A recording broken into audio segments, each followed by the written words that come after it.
is your favorite movie character? It can be a specific character or a general type of character like mine. The one I'm thinking of is not the strong man or the computer genius, but he is even more fantastic than freaking Superman himself. And by fantastic, I mean lives in the world of fantasy. You're about to hear me praise this totally unrealistic movie character and tease sci-fi movie geeks for their own geekdom. I'll tell you about my first kisses, my first exposure to porn, and eventually how porn out-fantasized even me. We'll have some fun discussing imagination, dreams, and even how to go about having good ones. Can't wait for that. I'll pontificate on all the goodness and badness of everything fantasy. Right here, get into it with me. Then we'll see if we can't get back out together. Not only that, but take something with us and make the journey worth taking.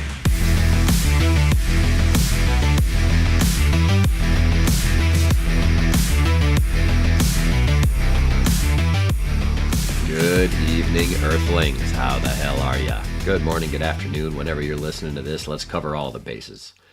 I am Matthew East, and we are Off Topic. This is episode 2 of this, my second podcast, the Big 22 Quack Quack. If you're a poker historian, you get that reference. Give me a phone call, leave me a message, shoot me an email. I'll be impressed. I asked you at the end of episode 1, the end of the pilot, to give me 5 episodes. Now, when I did that, make no mistake, folks, I did not have a plan. What I did have is a confidence in both the diversity of my ideas and my ability to bring them to you in a format that's both interesting and funny. Thought-provoking too, I hope, but that's going to be a little more listener-dependent.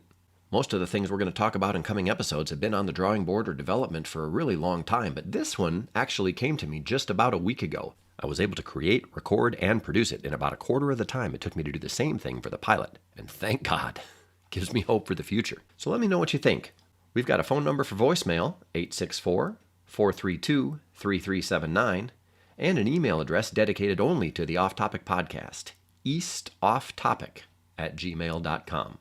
You can call or email with that or any other thoughts that the podcast you listen to generate. We're looking forward to hearing from you and incorporating those thoughts and feelings into our shows. But for now, this is going to be the first step down the diversity path with this podcast and everything it's going to be. My first podcast, Odd Man In, is really niche, so there's a lot of thoughts and ideas that don't belong there. That's what this one is for, and if you'll remember the pilot episode, if you listened to it, if you didn't, go back and do it. It's pretty good. We talked about the middle. We got pretty philosophical, talked about the source of the idea, which came from a very obscure place. Different podcasters' reference to post-traumatic stress disorder, and my assertion in my episode that the evolution of PTSD should have stopped somewhere in the middle. We went too far. When you got 19-year-olds walking out of Starbucks saying they got PTSD because the barista fucked up their order, you've lost sight of the reason that it was so important that we define and come up with and treat the actual disorder. This episode is going to be less philosophical. Actually, probably not less philosophical, but a whole lot more superficial. We're going to talk about the topic of fantasy. What is fantasy? Well, it's the opposite of reality. So there's all kinds of different examples of that, and we're just going to get into them one by one. Don't go where I know you're going. We're going to get there. I may be already there right now. You don't know what's on this screen. I want to start, though, with the most obvious manifestation of fantasy in the world around us day in, day out that I can think of, and that is the movies. You guys like the movies, right? The thing about the movies is there's a spectrum, okay? On one side, you've got Fast and Furious 77. There's some things that happen in that movie might be a little questionable, according to the laws of, I don't know, gravity, nature. On the other end of that spectrum is like, I don't know, Schindler's List or, one of the documentary style movies that's really attempting to be a really, really accurate picture of reality. Somewhere in the middle is most of the movies. I like the movies, but since I have to pretty much exhaust my checking account every time I show up with the tickets and the tub of popcorn and the beverage large enough to hydrate fucking Rwanda, you go sit in that plush seat, the lights turn off, And at that moment, I just want to be entertained. If I wanted reality, I'd get the fuck up, leave the theater, get back in my car and sit in traffic. I'm not there to judge. I'm not there to question. My strategy when I go to the movies is no matter what I'm going to watch, I have a little thing that I call reality switch. Now, the reality switch is not a verb, like it sounds like. It's a noun. It's an imaginary noun. More about imagination in a little while. But the reality switch is the switch in your head that you can flip on and off. I just don't have a better way to go blow that kind of cash than turning the reality switch to off. You guys all have that friend, though, or you know somebody, right, who's like, oh my God, that was so unrealistic. Why do people do that in the movies? I don't know. The worst offenders are the sci-fi geeks. Now, I think this is hilarious, but sci-fi is short for two words, science fiction. Fiction is right in the fucking genre. The sci-fi geeks are the ones who come up with the shit like, based on the reality of the movie, this stuff isn't realistic. Forget regular reality. You've gone 2 parts removed from reality. You've gone from the real life reality to the reality in the movie to why none of that shit makes any sense according to the sci-fi geek because they're paying way too much attention. Likely related to deficiencies in other unnamed areas of life. Sex! Let me give you my best example of sci-fi geekdom. Okay, this is in my head. I have never done this before. I'm going to do my best. But this is the kind of thing I'm talking about. When the guy's coming out of the movie going, it's very obvious because of the radius of the Death Star being at least 1 kilometer, as we know from other elements of the movie. The operating specifications of the Millennium Falcon and the X-Wing fighter are very different in episodes 4, 5, and 6 than portrayed in episodes 1, 2, and 3, because the speed required to escape the explosion, which could obviously still not be light speed, had to be greater than the speed required to escape Jar Jar Binks and his flux capacitor in episode 2. Proof that I have no idea what I'm talking about, but we all know those people. I just don't understand how you can enjoy movies that way. I really enjoyed episode 3 of Star Wars. Who do you love? Don't answer that. Just popping in to say I understand, folks, that Star Wars Episode 3 isn't exactly cutting-edge sci-fi. Cut me some slack, though. Sci-fi isn't exactly my genre. I'm more of an action-adventure type of alter ego. Clothing optional. I'm kidding. Keep your panties on. I thought it got dark, it got a little complex, it started to lead into the things that we're all familiar with from the older, later movies of the 4, 5, and 6 episodes, and then they linked it together right at the end, which I thought was super clever. Until I talked to a friend of mine who pointed out all of the things she noticed that were wrong and unrealistic related to how those things were supposed to be the same and were not. And guess what, guys? I didn't need to know that shit. I thought it was good anyway. She was legitimately pissed off and it made me laugh. So that's an example of fantasy maybe being taken just a bit too far. Let's do something else. I want to talk about something. This idea popped into my head, and it's a stand-up bit that I'm working on. But I want to talk about movies more in the middle. You know, forget the sci-fi and forget the Schindler's List, and I don't know where Fast and Furious fits in. John Wick and stuff like that. But in the middle are some movies that are kind of designed to feel realistic, but they're still not. And if you turn the reality switch off, you can have a whole lot of fun with them. Let me ask you guys if you can relate to this or if you know what I'm talking about when I bring this up, okay? Movies that require like a team of the best of everything, right? In these movies, there's a planner, right? There's a muscle man. There's a computer geek. There's a driver. You know, all these different people that are specialists to make whatever it is that's happening in the movie happen.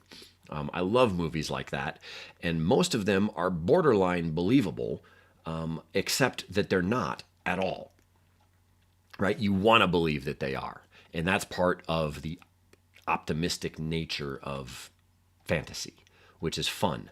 But the guy on those teams that I love above any of the other ones that I have listed so far is the guy who can just fucking get anything. The team comes up with a list of stuff they need to pull off the job. And it's a frickin' car and computer chips and depth charges and parachutes and fucking body armor. And a vanilla extract diffuser, a feather duster, and a 3-pronged dildo. I'm kidding! And there's always one guy on the team that is like, we will have it. It is no problem, you know? I want that guy to be my best friend. I want that guy. You know how you can pick like philosophically conversations? You can like, what superpower would you have? This is a similar conversation. Like, who would you want to be your best friend? The big strong man to beat up everybody, or the brains to plan everything, or whatever else? I want the fucking guy who can get anything. I love that guy. He's always like, we can have it. It would be no problem. You know, something's really challenging or something's really diverse. He'll be like, I can bring in Valdez. Valdez once procured me a 6-pack of roofies.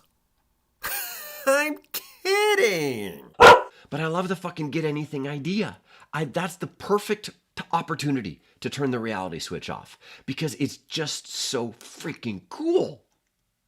But that's the movies. We all go to movies for different reasons, you know, and who we go with, what row we sit in. You know what they say, the front row's for show, the back row's for But at the end of the day, it's to experience fantasy. Now, the movies inject fantasy from somebody else's mind into our waking senses. But what about fantasy in our own mind? What about imagination? Boiled down, imagination, if you think about it, is really just our brains sort of filling in the blanks when our waking senses come up short. Whether we're a million miles from what it is we're thinking about and our eyes are closed and we're imagining the whole thing, or whether some of it is being perceived without even thinking, our brains are filling in the blanks. Okay? When you read a book is an easy example. You're actually given scenes and things to visualize. Your brain comes up with its best version of that, and that's imagination. Here's a real life example. Guys, tell me if you can identify with this. Okay, off in the distance, you see a female. The ponytail is swooshing back and forth as she walks. And what do? You start to pay attention. Just a little bit. Because it's what we do. How often, as that female has gotten closer to you, have you found yourself coming up just a little disappointed? If you can identify with this, congratulations, you're an optimist. Because your imagination filled in the blanks when she was far away, and it did so positively. As she got closer, maybe she turned out to be exactly what you thought. Probably not, though, because imagination doesn't often perfectly align with reality. I've done this and had her turn out to be a dude. Now, admittedly, that's at least partially the dude's fault. But you gotta admit, that makes me one hell of an optimist. That's a wonderful example of imagination, but it is also an example of how fantasy must eventually transform or defer to reality. It's just the way life works. Fantasy is an escape. Reality is still important. I don't think the escape is really any less important, though. I don't think it has to be so negative. Most of us, our brains, our very spirits, the very essence of who we are, need breaks from reality. You want proof of that? We dream. How's that for proof? When our brains have no ability to accept input from our waking senses, they still come up with things for us to experience. That's fantasy, right? It's the ultimate fantasy. It's your brain coming up with your stuff, not really within your control, most of the time. We've all had that little bit of am I dreaming right now? I remember it well. The only time in my life I ever remember being with Alyssa Milano and asking her not to pinch me. But for the most part, our brains get to run wild when we're asleep, and they do what they got to do. There's scientists and things that have theories about that, like about how the broken bits and pieces of things in our minds need to be knitted together, and our brain uses those restful hours of sleep to do that, to repair the dead ends and things, and that's what creates our dreams. Other people believe they can come from God. Somewhere in between is probably reality because it is mystifying all of that shit. But it's fascinating, and the fact that it happens is proof that our minds and our very spirits need an element of fantasy. Related to dreams, I'm going to go on a quick little tangent here. I like erotic dreams. What can I say? They're way better than porn. And guess what? I've learned if you look at less porn, you have more erotic dreams. We can get into the physiology of that. We don't have to. I think y'all understand it. If you're not satisfying yourself, your body's going to want to be satisfied anyway. Somewhere in there, those dreams come along. You guys not having erotic dreams? Hint, hint. I don't know what kind of willpower it's going to take for you to test that theory out, but give it a try if you're capable. Not bad. Not bad at all. What about porn, though? Man, I'm not going to lie, guys. It's gotten a little stupid. So I ask this question in this context of this topic. Is fantasy out of control? Let's get to porn in a minute. Let's start with social media. Let's get something straight right now for the world. You are not looking at people's real lives because the shit they don't want to show you doesn't show up there. So here's a little for your inner psyche, for your internal peace of mind. Stop comparing your real life to somebody else's fantasy life on social media because they have a real life too. And it ain't as cool as what they're putting on social media. The pictures, all the super great smiles, that ain't real. Or if it is, it's a fraction of real life. Social media has been called the highlight reel of our lives, and it's important to understand that when you're being inundated with it, because if you start to compare your real life with other people's fantasy lives, you're going to come up short every time. That's another trait of fantasy. It's better. It's fucking cooler. So have fun with some social media here and there, but don't let it mess with your head. On to porn. Guys, my first experience with pornography, I was fucking 10 years old. I had just moved to a small town, and the neighbor boy, Kitty Corner, had come over to say hello. And within weeks, we were best friends, and we were hanging out at his house, and he had two older brothers, and they didn't even live there anymore, but they had a bedroom there, and you know what was in the closet of that bedroom? A stack of fucking Playboys and penthouses. And I'm 10 years old, and I'm looking at this stuff going, this is amazing. I didn't even know why I liked it. All I wanted to do was sit in that room with those two older twin brothers. Now, we didn't do it very often, and I didn't get as much of it as I wanted, but seeds were planted, man, and they started growing, and fantasy got weird. But porn out-fantasized me. I can say that much for myself. There was a time when the world would have been shocked at depictions in movies on the internet of people fucking their parents.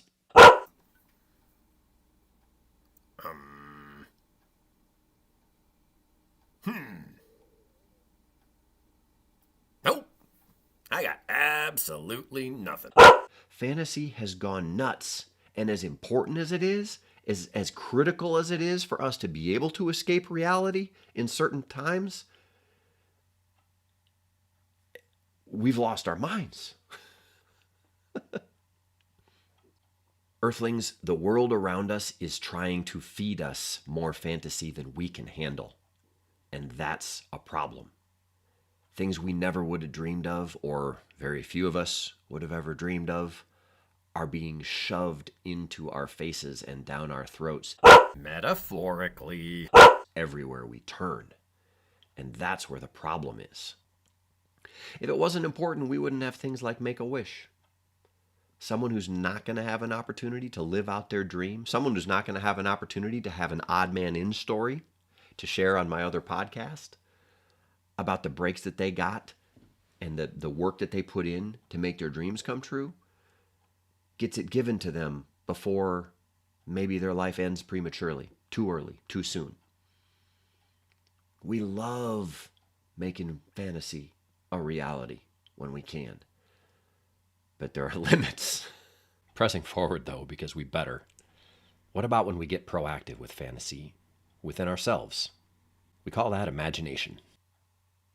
Imagination used to be something essential for entertainment. We didn't used to get everything from a movie theater or from a screen of some kind. We used to have to take a stick and a rock and turn it into a baseball game. Or I had an imaginary friend when I was a young kid for a couple years, kindergarten, first grade, maybe. 4, 5, and 6, I think were. His name was Jimmy, and I talked to Jimmy. You know, we did stuff together. I talked for him. I talked for me. Is that weird? Not if you grow out of it. And it is amazing what you can grow out of when you're 6. Hell, I'm still growing out of shit and I'm 40. But what's happening there? My imagination is being developed. Here's a question. Is imagination a skill? And are we losing it by being given too much? All those things we used to have to do, creativity to entertain ourselves. Not enough people even read books anymore, but it goes way beyond that. Everything used to be imaginary. We used to play house as kids. I had my first kiss.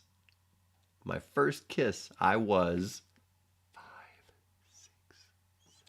6, 7 or 8 years old. And my parents were friends with the parents of another family with 2 girls. One girl was my age. The other girl was my younger sister's age, or 1 year younger than her. And we would play house. And I remember that me and the girl my age were always the mom and dad, and my sister and the other sister were the kids. And I remember the time when it was bedtime and we tucked the kids in, and I went and laid down with this girl, my friend, and she kissed me goodnight on the lips. Goodnight, sweetheart. And she turned over, and my eyes got as big as saucepans. You ain't gonna find that kind of stimulation from a fucking smartphone. I wanted it to be nighttime every time we played house from that day forward. I kissed this girl a lot. I was 7.